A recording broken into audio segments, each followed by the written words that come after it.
Lost Soul Aside is a new action RPG published by Sony for PlayStation 5 and PC and the first game of Ulti Studio.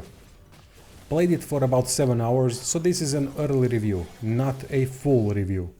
I'll share my thoughts on those 7 hours played on PC and why I stopped playing. One of the reasons is game's release congestion schedule, which is also the reason why this early review is not as detailed as usual. First strange thing was that Sony themselves said that players should wait for the patch first before playing, you crystallized bastards. I guess that is not a bad thing for a publisher to be aware of problems, but then the game's release could have been pushed back a couple of days until it's fixed. Couple crucial patches have landed that should have fixed frame rate and other crucial issues. I can tell you immediately that this game is not good. It has almost nothing good about it. Combat is by far the best aspect, but even that is nothing special. Combos are good and can be chained nicely with 4 on-the-fly interchangeable weapon types. This gives plenty of freedom to mix and match to create high-level gameplay. Next to combos there are special skills, super form and additional effects connected to perfect dodges that enhance attacks. Type of combat that looks cool because it's fast, has many effects, combos that can be chained to a degree, bosses that have a variety of grandiose attacks. It's solid, but nothing that great. Often there's too many things happening on the screen at once, which leads to luck being a factor in evading everything. What you see on the screen is what you get. It doesn't go deeper than that. Deepest part of the combat system are status effects. Enemies can be affected by 2 status effects at once, which creates different outcomes depending on the statuses combined. I really like that as it adds a nice amount of depth, but the problem is that I was never pushed enough to have to utilize the system. Never had the need for it. Didn't even bother switching weapons to exploit elemental vulnerabilities.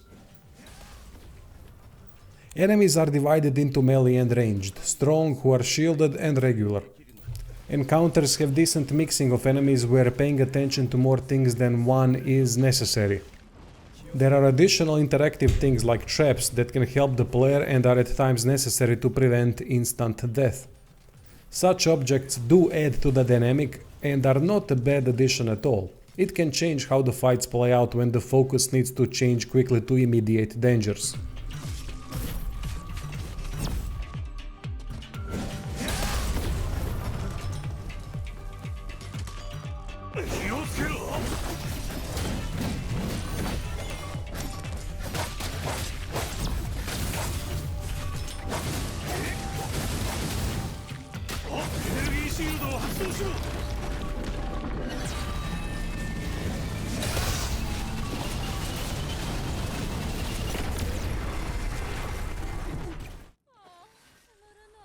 Most bosses are well created and make for some interesting encounters, in my opinion the best part of the game, but the issue is these encounters are too easy usually.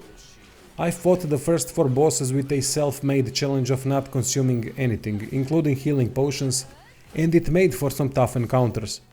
Eventually I gave up on the idea, which made the bosses that came after easy. But their mechanics are solid and the variety of attacks is quite good. There's also boss rush mode, which is commendable.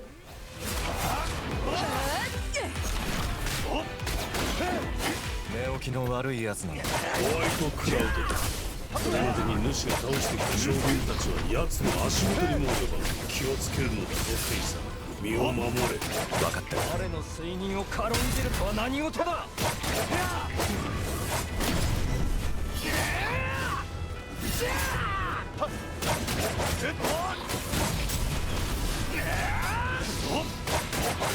こまでだ。 Rest of the game ranges from mediocre to subpar. Story is crap in the first 7 hours, typical boring least possible interesting corruption story. There's a bad guy that has control of some sort of corrupting energy that affects the world.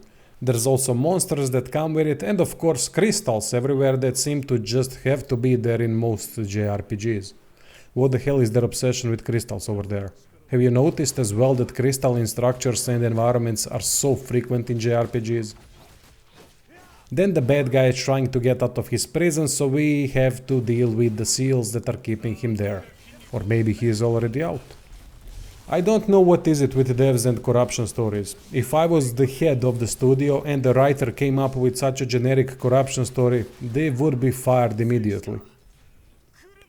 Characters are relatively bland and uninteresting. Most of them are not bad, but they don't enhance the experience in any way.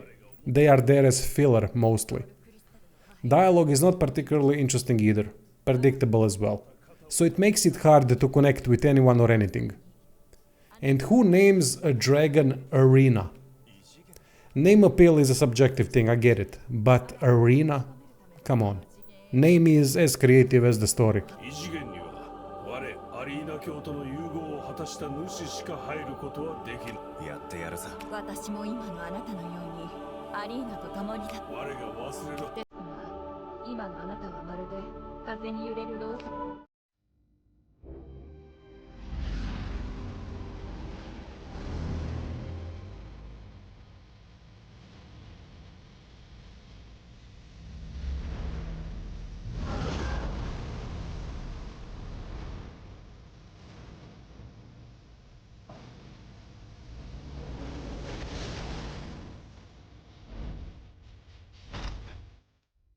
Character progression system is quite linear, with only significant player contributions being choosing active arena powers and slotting relics that are tiered and can provide substantial passive bonuses.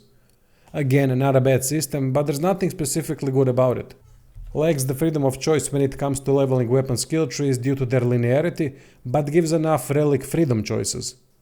There's also a minimal crafting system that means very little that I haven't had to use once. Locations are also mediocre. Town that serves as a base is as bad as it gets. The most generic town that has no redeeming qualities. The Chronosphere world was much more interesting. Then it got back to the generic setting. So it's a mix of some interesting worlds with bland and generic ones. The game is fully linear and there is almost nothing to explore. Rewards are usually weak as best stuff drops from bosses anyway. Developers tried to add puzzles and other gameplay styles to make it more interesting, but ultimately failed as puzzles can barely be called puzzles. Some sections require reaction time to get through, but not particularly great reaction time is needed. Nothing of interest again here. What can I say as the conclusion besides that it's a very generic game that is not bad at all, but it's not good either. You'll be praying for more fights while wanting to skip everything in between. Solid combat with everything else mediocre and subpar. I'd rate the game in the first 7 hours 5 out of 10, right in the middle. Reason why I stopped playing aside from the schedule congestion is that there's very little to look forward to. Game is what it is and it would remain the same way until the very end. Anyway, that's really it for this video. Patreon, subscribes are merch in the description if you want to help the channel further, and thanks for watching. 戦場でのローズの苛烈な表情を思い出していたら彼女は腐敗の影響でああなのか。いや違う、あの女は昔からああだった。